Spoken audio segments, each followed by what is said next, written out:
ഇംഗ്ലണ്ടിനെതിരെ ആദ്യ 2 മത്സരങ്ങളും ഇന്ത്യ വിജയിച്ചു. മൂന്നാമത്തെ മത്സരം 26 റൺസിന് ഇന്ത്യ പരാജയപ്പെട്ടിരിക്കുകയാണ്. അപ്പോൾ ഈ മത്സരത്തിന് ശേഷം ഇന്ത്യ എടുത്ത ഒരുപാട് തീരുമാനങ്ങളും അല്ലെങ്കിൽ ഈ പരാജയത്തിലേക്ക് എത്താനുണ്ടായ കാരണങ്ങളും ഒക്കെ പലരും പലതരത്തിൽ വിലയിരുത്തുന്നുണ്ട്. അത്തരം കാരണങ്ങളെക്കുറിച്ചാണ് നമ്മൾ പരിശോധിക്കുന്നത്. എന്താണ് ഇന്നലത്തെ മത്സരത്തിൽ ഇന്ത്യക്ക് സംഭവിച്ചത്? ഇന്നത്തെ മത്സരത്തിൽ നമ്മൾ പറയുമ്പോൾ തന്നെ ഫസ്റ്റ് ടോസ് നേടിയിട്ട് ഫീൽഡിംഗ് തിരഞ്ഞെടുത്ത ക്യാപ്റ്റൻ്റെ തീരുമാനം തന്നെയാണ് പഴിച്ചത്. അതിന് മുന്നേ ടീം സെലക്ഷനിലും ഒരുപാട് പറ്റി തന്നെ പറയണം. കാരണം ഷമിയെ കളിപ്പിക്കാൻ വേണ്ടിയിട്ട് ഹർഷ്ദീപിനാണ് പുറത്തിരുത്തിയത്. ഇന്ത്യൻ ടീമിൽ ഇപ്പം T20 ഫോർമാറ്റിൽ ഏറ്റവും നന്നായി പന്തെറിയുന്ന ഹർഷ്ദീപിനെ പുറത്തിരുത്തി 14 മാസത്തോളം പുറത്തിരുന്ന ഷമിയെ ഉൾപ്പെടുത്തിയാൽ തെറ്റ് കാണുന്നില്ല. ഷമി അത്ര മോശം രീതിയിലല്ല പന്തെറിഞ്ഞത്. പക്ഷേ രവി ബിഷ്ണോയും വാഷിംഗ്ടൺ സുന്ദറും ടീമിലുണ്ട്.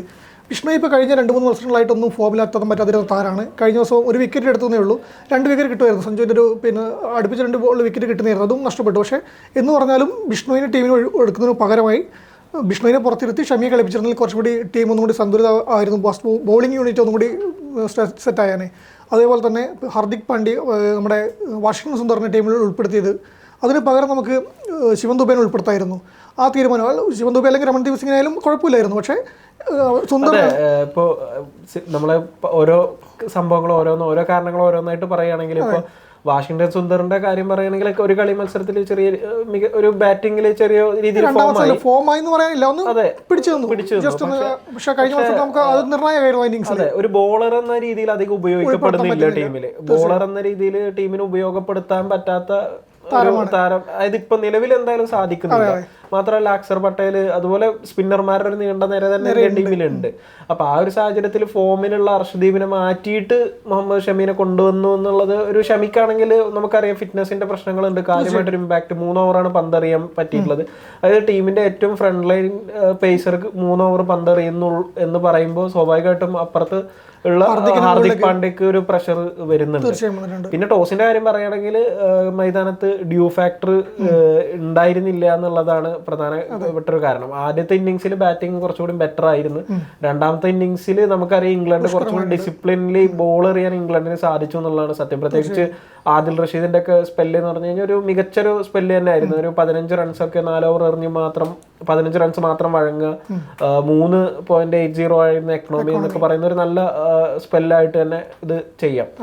പിന്നെ മറ്റൊരു കാര്യം, ഈ ബാറ്റിംഗ് ഓർഡറിൽ വന്ന ഒരു സംശയം, ഈ ധ്രുവ് ജുറലൊക്കെ 8ാമതായിട്ട് കളിക്കുക എന്ന് പറയുന്നത് ബാറ്റ്സ്മാനായിട്ട് ടീമിൽ ഉൾപ്പെടുത്തിയിട്ട് പിന്നെ അക്ഷർ പട്ടേലിനും ഈ സുന്ദറിനും ശേഷം ഇറക്കി വിടുക. പിന്നെ അവിടെ സമയത്ത് ചെയ്യാനൊന്നുമില്ല.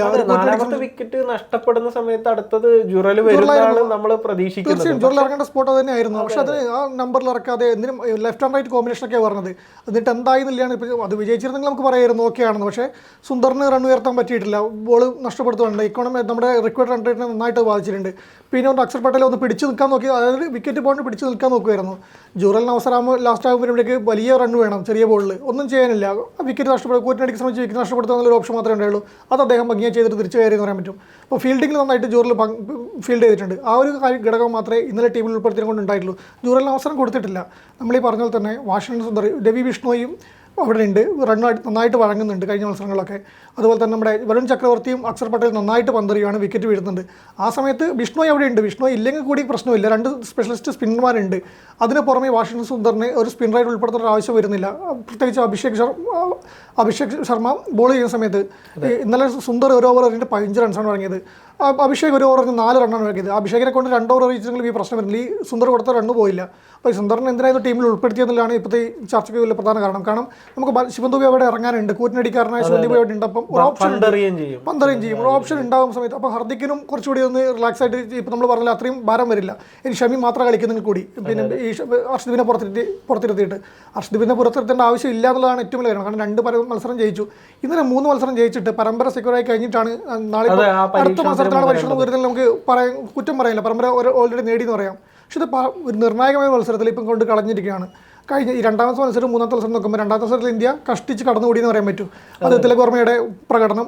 പിന്നെ അവിടെ നമ്മളെ വാഷിംഗ്ടൺ സുന്ദർ ഡിഫെൻഡ് ചെയ്ത് പിന്നെ ഒരു വിക്കറ്റ് പോയിട്ട് നിന്ന് കൊടുത്തിരുന്നു. ആ ഒരു ഘടകമുണ്ട്. അപ്പോൾ ആ മത്സരം ഈ മത്സരം തമ്മിൽ വലിയ മാറ്റം ഉണ്ടായില്ല. ഇന്നലെ ഇന്ത്യക്ക് വിക്കറ്റുകൾ നന്നായി നഷ്ടപ്പെട്ട് റൺ എടുക്കാൻ പറ്റില്ല എന്നുള്ള മാത്രമേ ഉള്ളൂ. അപ്പോൾ ഇനി വരുന്ന 2 മത്സരം നിർണായകമായി പ്രഷർ കൂടുകയാണ് ചെയ്യുന്നത്. അതെ, പ്രത്യേകിച്ച് സഞ്ജു സാംസന്റെ ഒരു പ്രകടനം. സഞ്ജു സാംസന് ഈ 3ാമത്തെ മത്സരത്തിലും ഫോമിൽ എത്താൻ കഴിഞ്ഞില്ല. വീണ്ടും ആർച്ചർക്ക് വിക്കറ്റ് സമ്മാനിക്കുന്ന ഒരു നമ്മൾ കമന്ററി തന്നെ പറഞ്ഞത് തന്നെ ആർച്ചർ ഷോർട്ട് ബോൾ പറഞ്ഞു തൻ്റെ ഇരയെ പിന്നെ വീഴ്ത്തിയതല്ല. അത്രയേ ഉള്ളൂ. അത് ഒരു ഇതിട്ട് കൊടുക്കുമ്പോഴേക്ക് ഇങ്ങനെ കയറാൻ വേണ്ടി പറ്റുന്നുണ്ട്. അത് അതേപോലെ തന്നെ ഇയാൾ പിന്നെ ആർച്ചർ എറിയുന്നു, വീണ്ടും സഞ്ജു വീഴുന്നു. ഇത് തുടർച്ചയായ മത്സരങ്ങൾ നടക്കുവാണ്. സഞ്ജുവോട് ശ്രദ്ധിക്കേണ്ടത് ഇപ്പം നമ്മൾ പറയുമ്പോൾ ദക്ഷിണാഫ്രിക്കൻ പര്യടനത്തിലൊക്കെ മികച്ച ഫോമിലായിരുന്നു. പക്ഷെ ഇവിടെ ഇപ്പം മികച്ച ഫോം എന്ന് പറയുമ്പോൾ കൺസിസ്റ്റൻസി എന്ന് പറയുന്ന ഒരു സാധനമുണ്ട്. 2 സെഞ്ചുറി 2 അത് എപ്പോഴും സഞ്ജുവിനെ എപ്പോഴും പറഞ്ഞാണ് പിന്നെ സ്ഥിരതയില്ലാത്ത പ്രകടനം. അതിപ്പോൾ ഈ മത്സരത്തിൽ 3 മത്സരങ്ങളിലും പിന്നെ ആദ്യത്തെ മത്സരത്തിൽ മാത്രമാണ് തുടക്കം നൽകാൻ എത്തിയത്. പക്ഷേ ഇത് 2 മത്സരങ്ങളിൽ സഞ്ജു നിരാശപ്പെടുത്തി തന്നെ വിക്കറ്റ് വലിച്ചെറിഞ്ഞു തന്നെ പറയേണ്ടി വരും. അതെ അതെ, തീർച്ചയായിട്ടും ഒരു കൂട്ടിനടിക്ക് ശ്രമിക്കുന്നുണ്ട്. ആ ഒരു സമയത്ത് ആവശ്യമുള്ളത് അത് തന്നെയാണ്. പക്ഷെ എന്നാൽ പോലും ആർച്ചർ കൃത്യമായിട്ട് അത് ശ്രദ്ധിക്കാണ്ട് വിക്കറ്റ് വലിച്ചെറിയുന്ന രീതിയിൽ ഇപ്പം ഇന്നലെ പറയുമ്പോൾ നമ്മൾ കഴിഞ്ഞ ദിവസം പറഞ്ഞിരുന്നു സൂര്യകുമാർ യാദവിൻ്റെ ഫേവറേറ്റ് പിച്ചാണെന്ന്. അദ്ദേഹം കഴിഞ്ഞ മത്സരത്തിൽ സെഞ്ചുറി അടിച്ചാണെന്ന്. സൂര്യ 1 ഡൗൺ ആയിട്ട് ഇന്നലെ ഇറങ്ങി, തിലകനും പിന്നെ ഇറങ്ങി വന്നു തുടക്കവും നല്ല ഗംഭീര തുടക്കമായിരുന്നു. ആ 6ഉം 4 ഒക്കെ അടിച്ച് ഈ ഫോമിലാണെന്ന് നല്ല ടച്ചുള്ളൊരു ബാറ്റ്സ്മാനെ പോലെയാണ് അദ്ദേഹം പിന്നെ കഴിഞ്ഞ 2 മത്സരങ്ങളിലൊക്കെ മങ്ങിയിട്ടും തെളിയിച്ച ഒരു ഫോം താരത്തെ പോലെയാണ് വന്നത്. അപ്പോൾ തന്നെ മറ്റേ ശ്രീലങ്കയോടുള്ള മത്സരത്തിൻ്റെ റീപ്ലേ ഹൈലൈറ്റ്സ് ഒക്കെ കാണിച്ച് കഴിഞ്ഞ ഈ പിച്ചിൽ സെഞ്ചുറി അടിച്ചൊക്കെ കാണിക്കുന്നത്. അത്രയും നല്ലൊരു ഫോമിൽ കളി കാണുമ്പോൾ നമുക്ക് സൂര്യകുമാർ വീണ്ടും ഫോമിലെത്തി.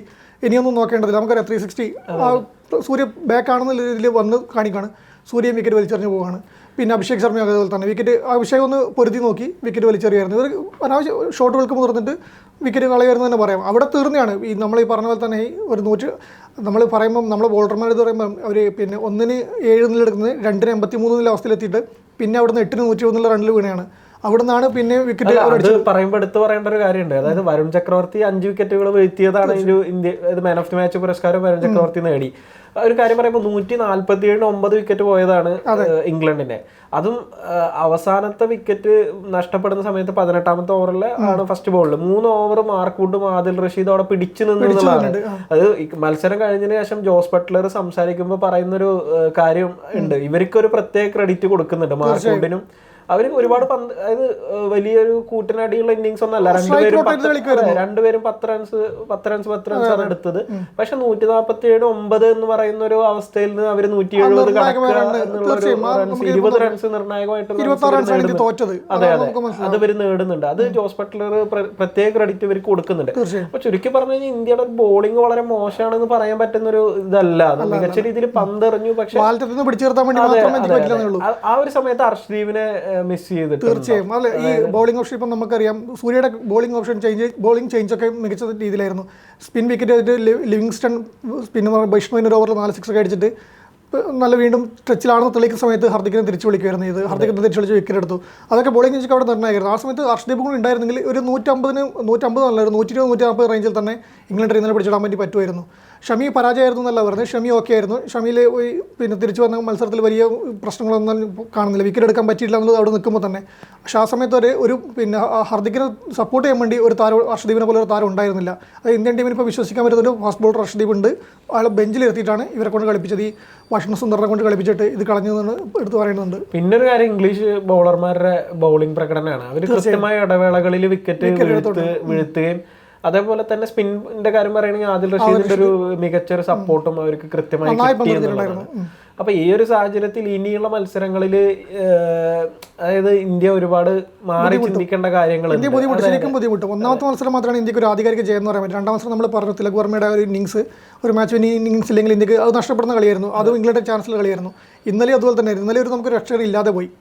തീർച്ചയായും നമുക്ക് ഒരാൾ പിടിച്ചൊന്ന് കളിക്കാൻ ഇപ്പം ഹർദിക് പാണ്ഡ്യ നോക്കിയിരുന്നു. പക്ഷേ ഹർദിക് പാണ്ഡ്യ വലിയ രീതിയിൽ റൺ ഉയർത്താൻ വേണ്ടി പറ്റിയില്ല. അക്ഷർ പട്ടേലും ഡിഫെൻഡ് ചെയ്തിരുന്നു. അക്ഷർ പട്ടേലിന് റൺ ഉയർത്താൻ പറ്റിയില്ല. അത് രണ്ടും ഉണ്ടായിരുന്നെങ്കിൽ നമുക്ക് ഒന്ന് പ്രതീക്ഷിക്കായിരുന്നു. പക്ഷേ ഇത് രണ്ടും പോയപ്പോഴാണ് അവിടെ പറ്റിയത്. അപ്പം ഈ ഇന്നലത്തെ മത്സരം ഇന്ത്യ കൊണ്ട് കളഞ്ഞാണ്. ഈ പറഞ്ഞ പോലെ ടീം സെലക്ഷനിലും പിന്നെ ടോസ് വിജയിച്ചിട്ടും കൊണ്ട് ബോളിംഗ് തിരഞ്ഞെടുത്തിലും വെച്ച് ഇനിയിപ്പോൾ 3ാം മത്സരം വെള്ളിയാഴ്ച 4ാം മത്സരം വെള്ളിയാഴ്ച അടക്കാൻ പോകണം. അത് നിർണായകമാണ് ഇന്ത്യക്ക്.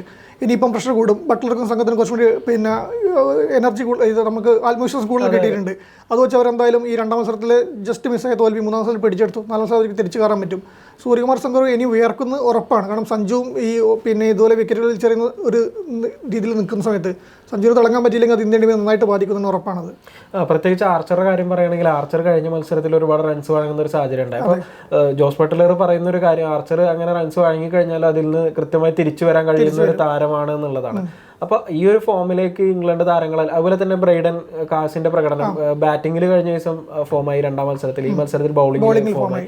അപ്പൊ ഈ ഒരു രീതിയിൽ മികച്ച ഒരു പ്രകടനത്തിലേക്ക് ഇംഗ്ലണ്ട് തിരിച്ചെത്തിയ സാഹചര്യത്തിൽ പൂനെയിലും അതുപോലെ തന്നെ മുംബൈയിലുമാണ് ഇനിയുള്ള മത്സരങ്ങൾ നടക്കാനുള്ളത്. ഈ രണ്ട് മത്സരങ്ങളിലും ഇന്ത്യ കൃത്യമായ പ്ലാനിങ് ഇന്ത്യക്ക് വേണം എന്നുള്ളത് കൃത്യമാണ്. അപ്പൊ അതിന് കളിക്കേണ്ടി വരും. ഒന്നുകിൽ ബിഷ്ണോയോ അല്ലെങ്കിൽ സുന്ദറോ പുറത്തിരിക്കേണ്ടി വരും. ശിവൻ ദുബേനെ അല്ലെങ്കിൽ രമൺദീപ് സിംഗ് ഉണ്ട്, സുന്ദറിന് രണ്ട് ഓപ്ഷൻ ഇവിടെ ഉണ്ട്.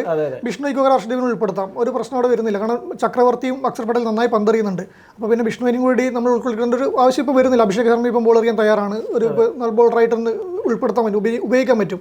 അപ്പോൾ പിന്നെ വിഷ്ണുയുടെ ഓപ്ഷൻ അവിടെ ഉണ്ടോ എന്ന് സംശയമാണ്. അപ്പം അടുത്ത രണ്ട് കളിയിൽ അത് ടീം നന്നായിട്ട് ചിന്തിക്കേണ്ട കാര്യം തന്നെയാണ്. എന്തായാലും ഇനിയുള്ള രണ്ട് മത്സരങ്ങളും കൂടി വിജയിച്ച് ഇന്ത്യക്ക് പരമ്പര സ്വന്തമാക്കാൻ കഴിയട്ടെ എന്ന് നമുക്ക് ആഗ്രഹിക്കാം. നമുക്ക് കാത്തിരിക്കാം അടുത്ത കളിക്കാൻ.